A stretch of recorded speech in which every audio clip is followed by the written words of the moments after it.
Hari ini saya merasa sangat bangga dan sangat dihormati kembali ke alma mater saya.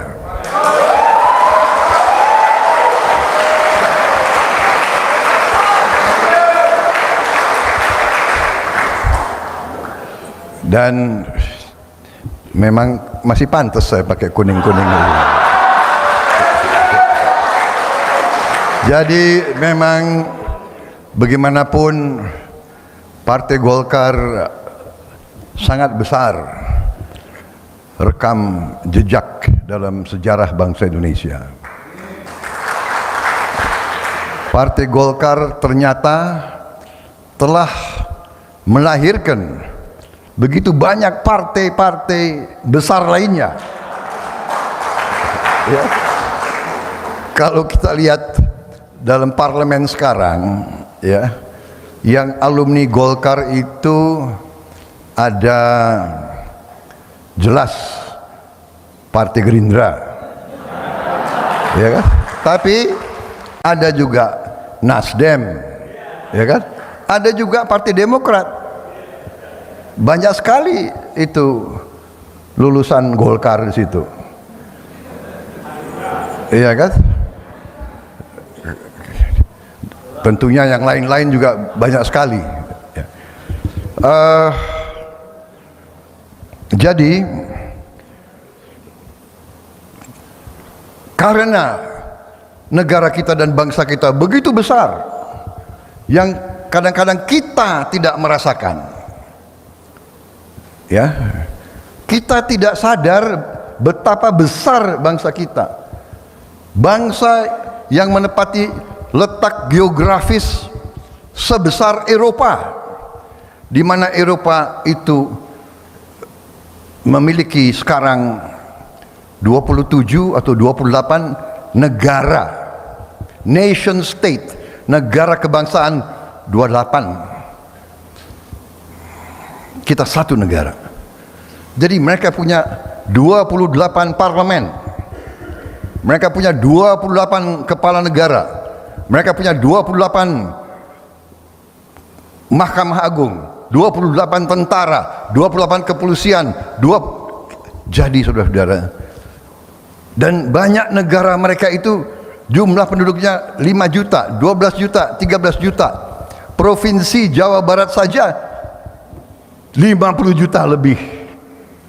Jadi kita kadang-kadang tidak sadar dan tidak mengerti betapa besar bangsa kita, betapa besar persoalan-persoalan bangsa, tantangan-tantangan besar, betapa besar kesulitan-kesulitan kita, tapi juga betapa kita berhasil. Pertama, membentuk negara di tengah perang lawan penjajah yang dahsyat, yang luar biasa. Dalam sejarah pasca Perang Dunia Kedua diakui hanya 3 negara yang merebut kemerdekaannya, ya, sebelum tahun 60 melalui perang kemerdekaan. 3 negara, Indonesia, Vietnam, Aljazair. Sesudah itu tahun 70-an muncul Mozambik, Angola dan sebagainya. Jadi kita menerima kedaulatan setelah perang kemerdekaan yang dahsyat, di mana pendiri-pendiri bangsa kita, pemimpin-pemimpin kita bersedia membakar kota-kota kita sendiri daripada kita terus dijajah oleh bangsa asing.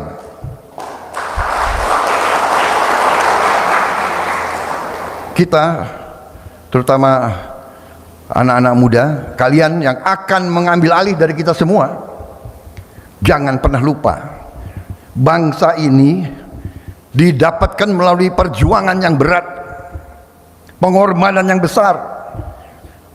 Bandung Lautan Api kita bakar kota kita sendiri daripada dikuasai Belanda. Kita bakar pabrik-pabrik kita sendiri. Kita ledakkan jembatan-jembatan kita sendiri daripada dijajah oleh bangsa asing. Dan begitu kita terima kedaulatan kita, penjajah pun, kaum imperialis itu tidak rela kita merdeka. Mereka meninggalkan bom-bom waktu. Silakan kita buka arsip, silakan kita belajar, kita pelajari sejarah. Begitu banyak indikasi DITI dibentuk oleh Intel Belanda, Angkatan Perang Ratu Adil, RMS, dan seterusnya. Kita ditinggalkan masalah demi masalah. Bisa dikatakan, walaupun proklamasi tahun 45, kita mulai membangun, benar-benar membangun bangsa Indonesia baru tahun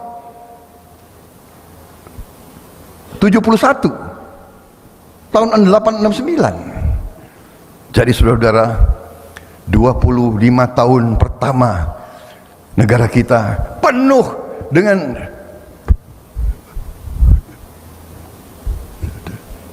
peristiwa perang saudara.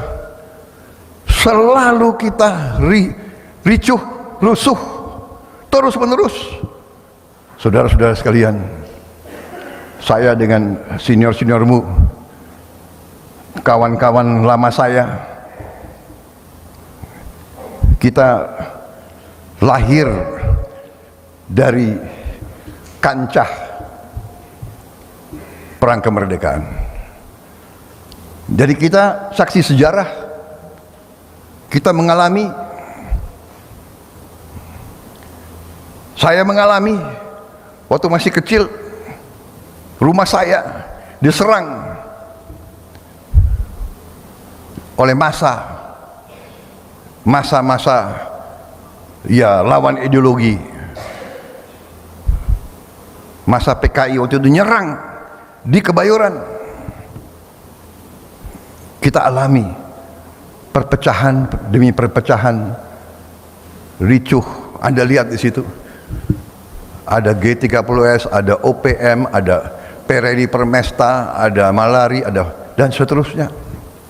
Saudara-saudara sekalian, what is my point? Apa? Saudara-saudara, ternyata kalau kita benar-benar mau belajar dari sejarah kita sendiri, kita harus sadar dan kita harus mau untuk belajar dan buka sejarah. Kita harus belajar sejarah supaya kita tidak mengulangi kesalahan-kesalahan sejarah, supaya kita tidak terjebak. Saudara-saudara, apa arti yang saya ceritakan? Sebetulnya itu mulai dari 45, tapi ratusan tahun sebelumnya sudah mulai, yaitu penjajah bersilih ganti datang ke Indonesia. Kenapa? Karena Nusantara kita kaya. Kalau Nusantara kita nggak ada apa-apa, nggak mungkin mereka datang ke kita sini. Datang Portugal, datang Spanyol, datang Prancis, datang Belanda, datang Inggris, datang Jepang. Saudara-saudara sekalian, kenapa mereka datang ke sini dan bukan kita yang ke sana? Karena mereka tahu kita sangat kaya.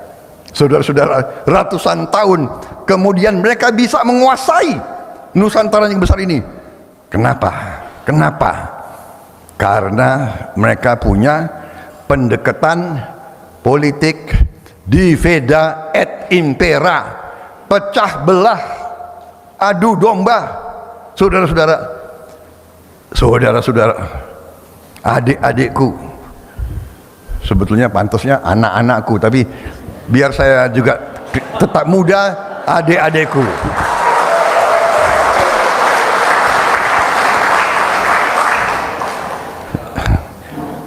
Jadi kalau saya di keluarga saya, kalau ada anaknya ponakan saya, kalau saya datang, Nggak boleh panggil saya Eyang, jangan. Pak D. Eyang, Pak D. Begitu dia panggil Pak D, ini nih gue kasih hadiah.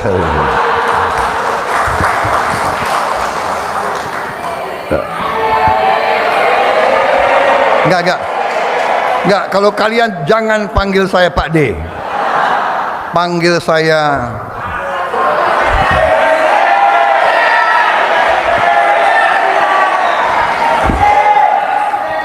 saya Akang. Jadi ini sangat penting. Jangan sampai sekarang ini terus, ilmu ini terus kita mau dikenakan kepada kita. Adu domba, nggak ada apa-apa dibikin apa namanya hoax, ya, berita ini berita itu, orang ini menjelekkan suku ini, orang ini menjelekkan ini, iya kan? Ada nggak ada apa-apa ribut, nggak ada apa-apa ribut, capek kita. Setelah itu karena saya pelaku, saya keluar dari tentara, ya kan? Saya masuk politik. Udah cukup lama ini. Ini pemilu kita yang keberapa, Pak Ical? 2004, ya kan? 2009. Iya kan? 2014, 2019, 2024 kelima, 5, nggak kapok-kapok kita. Sebetulnya Pak Ical, sebetulnya ya, Pak Ical ini sudah dikasih nasihat oleh orang tuanya, jangan masuk politik, iya kan? Kalau bisnis bicara 20 menit langsung tahu untung atau rugi, benar nggak? Kalau politik kita bisa bicara 5 jam, nggak jelas juga ujungnya itu.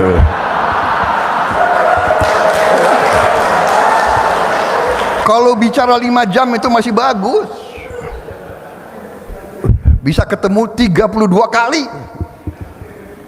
Inilah begitulah. Jadi saya terus terang aja deh, kalau urusan pertahanan, strategi militer, ya kan, oke, bolehlah tanya Prabowo Subianto. Tapi kalau politik, ya gue belajar juga dari senior saya di sini gitu. Tapi masalahnya apa? Saya ambil kesimpulan yang saya yakini, dan itu saya dibenarkan. Saya punya dokumen-dokumen, kajian strategis dari negara-negara lain terhadap Indonesia. Mereka melihat semua indikator menunjukkan bahwa kita akan menuju menjadi negara maju yang urutannya bisa ke-4, ke-5, ke-6, ke-7, ke-8 dari 200 negara di bumi ini. Saudara-saudara, kita kadang-kadang tidak sadar, ya. Tapi selalu ada catatan mereka. Mereka katakan, ya, Indonesia ini sulit dibendung. Asal, nah ini sangat penting. Di setiap forum saya diundang, saya selalu bicara itu sekarang. Asal pemimpinnya bisa kerjasama.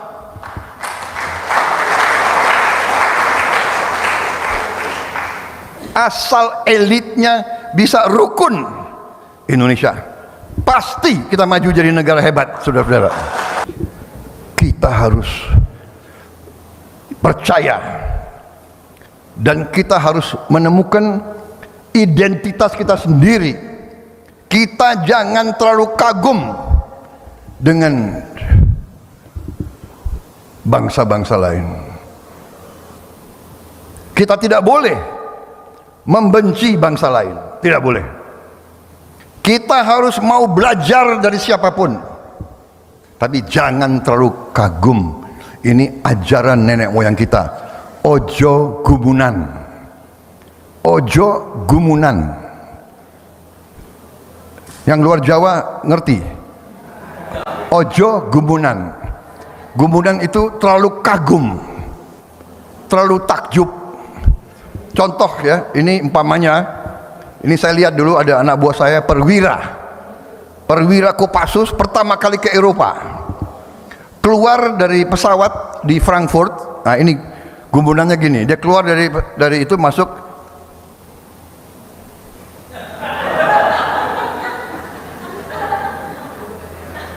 terlalu kagum. Nggak usah kagum, biasa-biasa aja. Siapa yang sudah pernah ke Eropa? Angkat tangan. Wah, kok bisa banyak yang ke Eropa ini? Golkar.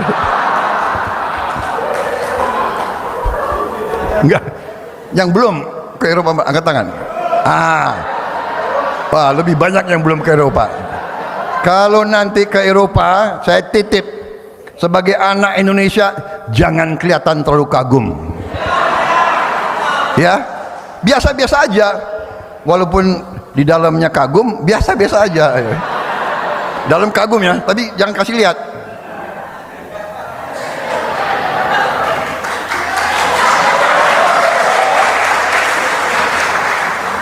Saudara-saudara, karena apa? Karena banyak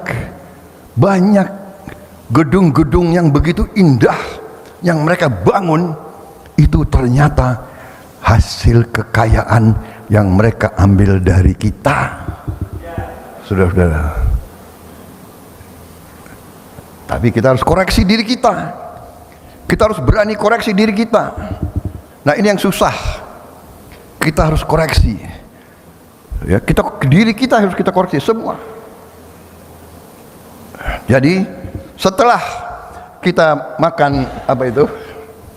Istilahnya apa itu? Garam ya. Asam garam ya. Asam garam dari naik turun dan sebagainya. Karena ini tokoh-tokoh kalian, senior-senior kalian ini bekas-bekas menteri-menteri semua nih. Menko, menteri. Ini orang-orang hebat semua ini. Ya.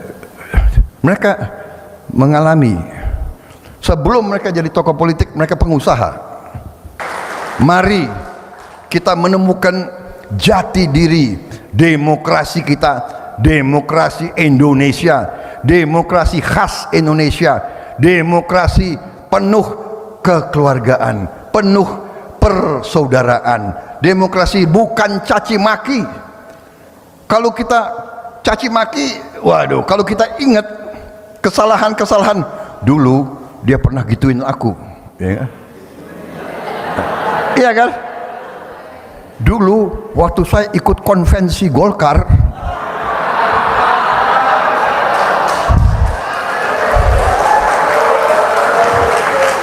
aku dikalahkan Abu Rizal Bakri. Apa membuat saya harus dongkol atau nggak bisa? Beliau kawan saya, senior saya, sahabat saya waktu saya susah, beliau yang bantu saya dulu. Jadi itu maksud saya. Dulu dia ngomong jelek tentang aku loh. Sudahlah, kita kan biasa dalam keluarga, kakak adik pun ribut, bertengkar, berbeda pendapat, nggak ada masalah. Sekarang kalau Golkar Institute ini serius, saudara-saudara harus menangkap bahwa pemimpin Indonesia benar-benar sekarang harus hatinya seikhlas-ikhlasnya mengabdi untuk rakyat Indonesia. Dan mari kita koreksi diri. Di semua partai saya lihat kadang-kadang maju tiap pemilu minta dukungan rakyat, begitu jadi ya begitu jadi aneh-aneh. Nah oke, kita tutup yang pengalaman yang tidak bagus, kita ke depan kita harus cari hal-hal yang baik ke depan. Saudara-saudara sekalian, kita harus bersyukur bahwa di tengah bumi dunia ini yang begitu penuh kesulitan. Ya, kalau saya ditanya sekarang tantangan Indonesia ke depan apa? Tantangan Indonesia menurut saya yang akan kita hadapi bersama sebagai suatu bangsa yang harus kita siap, tantangan ekonomi, tantangan geopolitik, dan tantangan dalam negeri kita sendiri yang tidak bisa kita salahkan orang lain. Yang pertama, tantangan ekonomi kita yang akan kita hadapi adalah masalah pangan, masalah energi, masalah air. Ya, itu pokok. Dan yang lebih besar lagi adalah masalah kemiskinan, masalah yang disebut stunting. Masalah stunting itu adalah masalah kurang gizi, kurang mutu makan. Kenapa? Karena mereka itu tidak mampu, miskin. Berarti tantangan kita semua ke depan, tantangan ekonomi itu, kita harus punya keberanian dari semua partai. Sekarang ini kita harus punya keberanian. Kita harus bertekad mengumpulkan putra-putri terbaik kita. Bersama-sama kita harus menghilangkan kemiskinan dari Indonesia. Dan kita harus punya keberanian. Saudara-saudara, banyak di antara kita sekolah di barat. Saya sekali lagi, saya tidak mengajarkan kita anti barat, tidak. Barat itu luar biasa kemajuannya. Saya juga sekolah di barat. Tapi kita harus punya keberanian untuk mengatakan, marilah kita belajar dari pengalaman kita sendiri, dan jangan semua model, semua pelajaran dari negara tertentu kita terima mentah-mentah dan kita laksanakan di Indonesia. Kita harus berani. Belum tentu resep formula dari barat harus kita terima mentah-mentah 100%. Kalau menurut saya, mari Golkar Institute salah satu, mari kita belajar. Kita harus kembali ke jati diri kita. Kalau menurut saya, mari kita kembali dalam hati kita, bukan mulut, kepada Undang-Undang Dasar 1945. Bapak-bapak kita, pendiri bangsa kita, menyusun Undang-Undang Dasar 1945 menurut saya dengan cemerlang, brilian. Tokoh-tokoh pendiri Republik ini brilian dulu, masih muda. Siapa yang melahirkan Sumpah Pemuda? Oktober 28 tahun 1928. Siapa? Anak-anak 20 tahun, 21, 22, 23. Jadi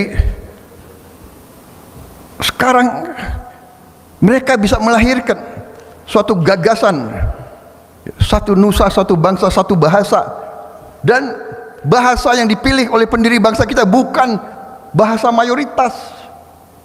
Kalau pakai prinsip demokrasi ala barat, ya, demokrasi ala barat itu ajarannya adalah the rule of the majority. Mayoritas berkuasa. Kalau mayoritas berkuasa, kalau kita pakai prinsip itu, berarti bahasa kebangsaan kita sekarang harus bahasa Jawa. Tapi enggak. Bung Karno orang Jawa, pemimpin-pemimpin kita banyak orang Jawa waktu itu. Pemimpin Budi Utomo, Dr. Cipto Mangunkusumo, semua Profesor Supomo malah sepakat memilih bahasa minoritas, bahasa suatu suku di Sumatera, ya, bahasa Melayu dari Riau yang sangat kecil jumlah, tapi kita sekarang bisa mempersatukan, saudara-saudara.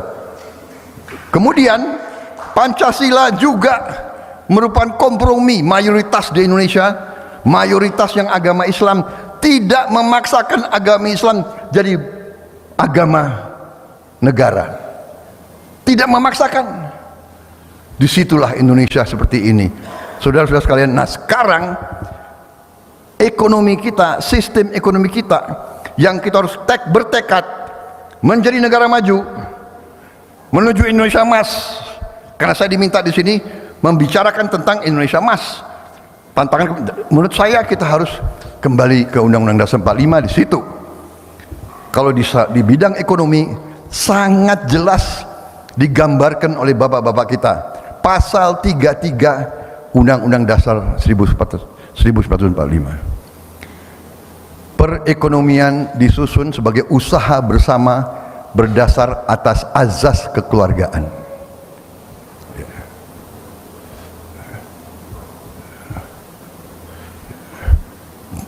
Ayat 2, cabang-cabang produksi yang penting bagi negara dan yang menguasai hajat hidup orang banyak dikuasai oleh negara.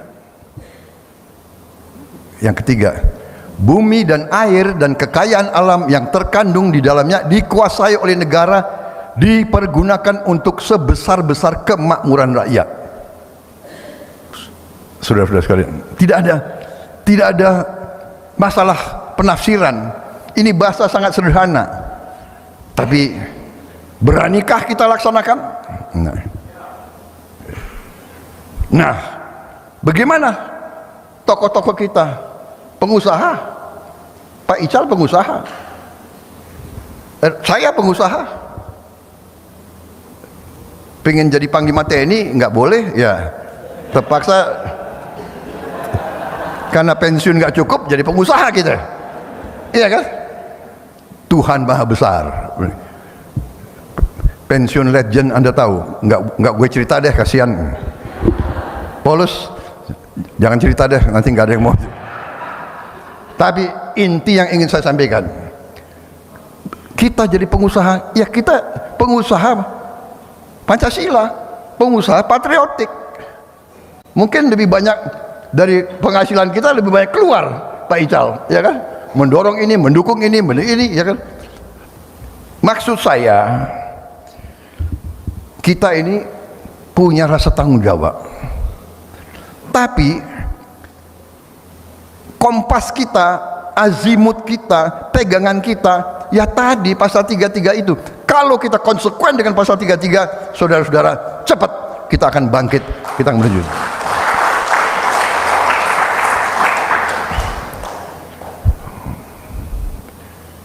Jadi kita harus sepakat nanti dalam koalisi kita, ya, kita ke depan kita harus jaga benar-benar bahwa APBN, APBD, setiap uang rakyat tidak boleh dibiarkan tidak terkendali untuk kepentingan rakyat semuanya. Itu kita semakin kuat, kita semakin makmur. Strategi kita sudah benar yang disampaikan oleh Presiden Joko Widodo. Hilirisasi ini artinya adalah kita tidak mau jadi penyuplai bahan baku. Kita tidak mau lagi. Kita mau bahan baku harus diolah di Indonesia untuk menjadi bahan-bahan, barang-barang yang punya nilai tambah, sehingga penghasilan kita akan tambah luar biasa. Sebagai contoh, saya disampaikan oleh salah satu ahli industri di Jepang, ada satu refinery, ya, yaitu penyuling menghasilkan BBM. Penyuling itu 70% menghasilkan BBM dikonsumsi oleh masyarakat Jepang. 30%-nya adalah limbah. Tapi limbah itu malah bisa digunakan menjadi turunan-turunan yang bermanfaat. Dari penyuling itu menghasilkan 40 pabrik industri menengah, intermediate industry.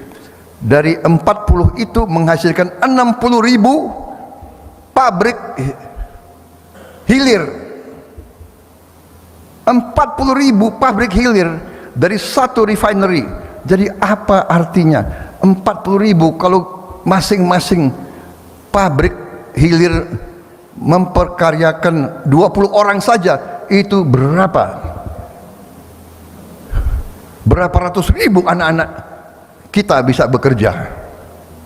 Itu baru satu komoditas, belum nikel, nilai tambahnya bisa 67 kali, boksit bisa 194 kali, tembaga 77 kali, saudara-saudara. Sawit bisa naik nilainya tambah 79 kali. Kelapa, saya di Amerika, di supermarket di mana-mana orang minum air kelapa di botol, organic coconut water.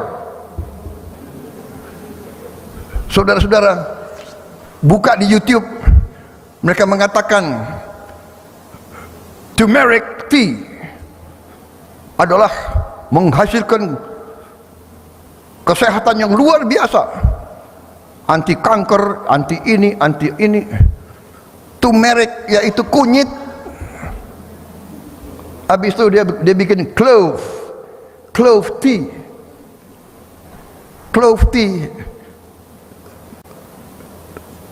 tidur nyenyak, menurunkan stres, memperlancar digesti. Cengkeh, teh cengkeh, teh kunyit. Saudara cek ajudan saya tiap hari minumnya teh cengkeh dan teh kunyit. Makanya masih. Jadi we are so rich. Kita cengkeh kita punya, kelapa kita punya, rumput laut kita punya. Rumput laut bisa jadi bahan untuk pupuk. Saudara-saudara sekalian, pupuk sekarang jadi masalah. Jadi saudara-saudara, masa depan saudara-saudara kalian gemilang, asal kalian nanti harus belajar, pinter, dan mawas diri. Kalau mau jadi pemimpin politik, jadi pemimpin politik yang benar-benar mengabdi kepada rakyat yang kita cintai. Kita harus bertekad menghilangkan kemiskinan dari bumi Indonesia. Saudara-saudara, katakanlah yang kaya di Indonesia hanya 1%, katakanlah, berarti 2,7 juta. Kalau 2,7 juta orang ini, ya kan, tiap bulan membantu 10 keluarga saja, membantu entah kasih modal, kasih apa, 27 juta tiap bulan, 1 tahun hilang kemiskinan dari Indonesia. Saudara-saudara sekalian,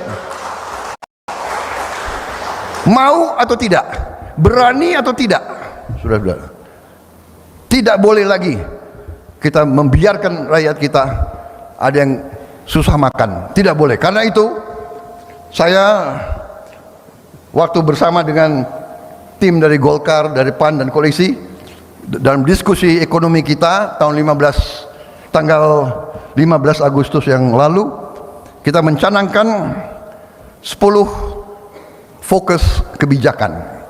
Ini yang akan kita laksanakan. Karena itu saya berharap juga bantuan daripada Golkar untuk mengkaji, menyumbang, dan memformulasikan langkah-langkah implementasi. Ya, kita jangan sekarang bicara gagasan besar. Sekarang harus rencana pelaksanaan. Saudara-saudara, Pak Jokowi sudah meletakkan dasar ekonomi Pancasila yang saya sebut. Kembali ke slide ekonomi Pancasila. Apa itu ekonomi Pancasila? Ekonomi Pancasila adalah ekonomi yang merupakan gabungan terbaik dari kapitalisme dan yang terbaik dari sosialisme. Itu menjadi ekonomi jalan tengah oleh bapak-bapak pendiri bangsa kita.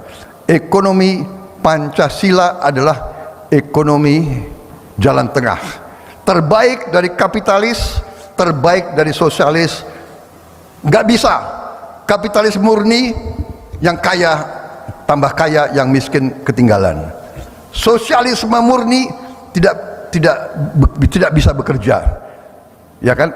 Orang nggak kerja dan yang kerja disamaratakan, tidak ada inisiatif, tidak ada inovasi, tidak ada kebebasan, tidak bisa. Jadi yang dijalankan harus ekonomi gabungan, mixed economy, jalan tengah, yang terbaik dari kapitalisme, terbaik dari sosialis, ekonomi Pancasila. Ekonomi Pancasila adalah ekonomi yang tidak ragu-ragu untuk intervensi membantu rakyat yang paling lemah.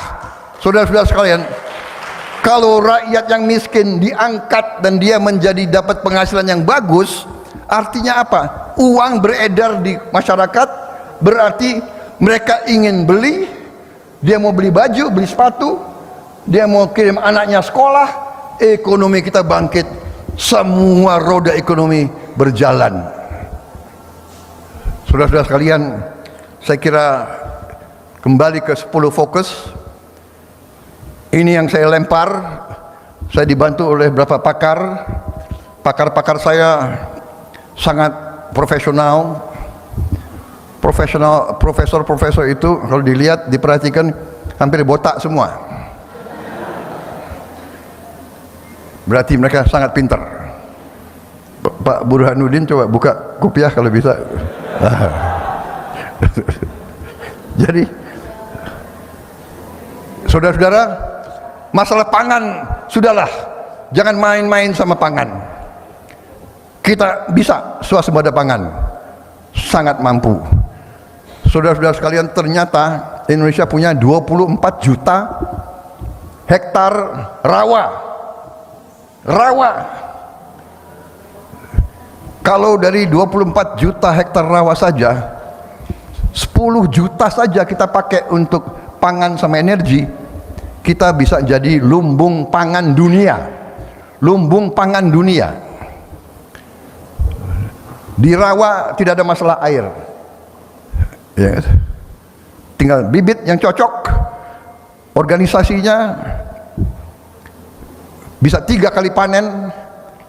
Kalau 10 juta hektar 3 kali panen, mungkin 1 hektar 4 juta saja, 4 ton per hektar.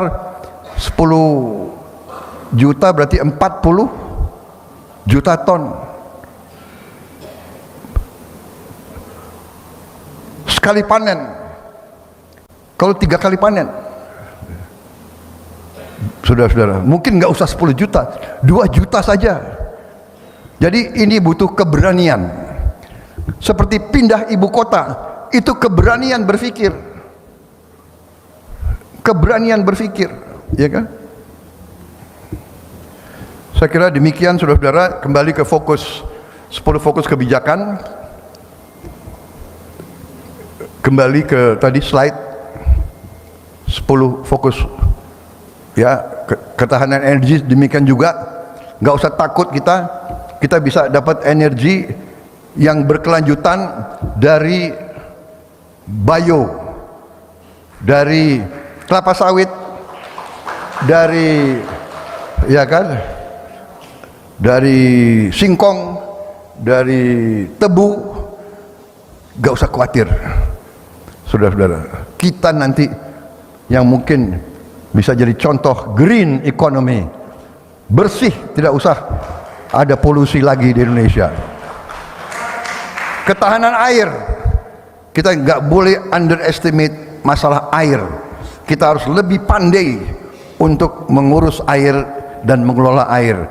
Saya di Universitas Pertahanan, saya bentuk untuk pertama kali di Indonesia bidang studi prodi air. Di lain-lain universitas ternyata ada tentang pengelolaan air, tentang irigasi air, tapi tentang produksi air kita sedang kembangkan itu sekarang di Universitas Pertahanan. Di Universitas Pertahanan kita punya tim mencari titik air dengan teknologi tercanggih, ya, geolistrik yang hampir mirip dengan seismik gitu untuk minyak. Kita bisa menemukan dengan hampir 100% akurasi. 1%. Wah, saya sudah diingatkan, sudah terlalu lama bicara ini. Oke.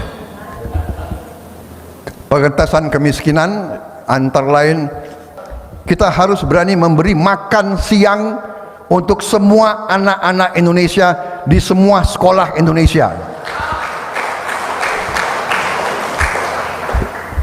Bayangkan kalau kita beri ini, ekonomi di tiap desa, di tiap kecamatan hidup. Para petani akan jual ikan, akan jual telur, akan jual sayur, akan berasnya. Anak-anak kita tidak akan kelaparan. Tidak boleh ada anak Indonesia yang kelaparan. Tidak boleh ada anak Indonesia yang stunting. Golongan karya sekian puluh tahun memimpin Indonesia dengan berhasil mencapai swasembada pangan. Saudara-saudara, bersama kalian, mari kita bangun Indonesia. Mari, sebelum saya dan generasi saya dipanggil Yang Maha Kuasa, kita buktikan kemiskinan hilang dari Indonesia. Terima kasih golongan karya. Terima kasih mendukung saya. Saya tutup dengan pantun. Cuaca makannya jagung bakar,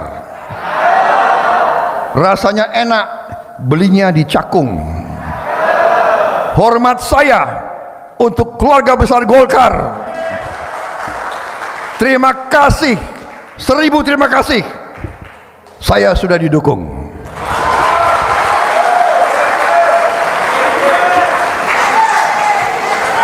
Terima kasih. Terima kasih. Saya minta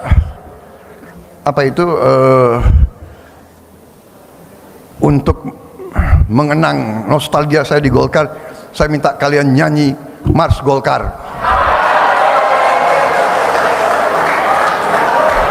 Bisa? Ya. Jadi saya keluar dengan semangat. Merdeka!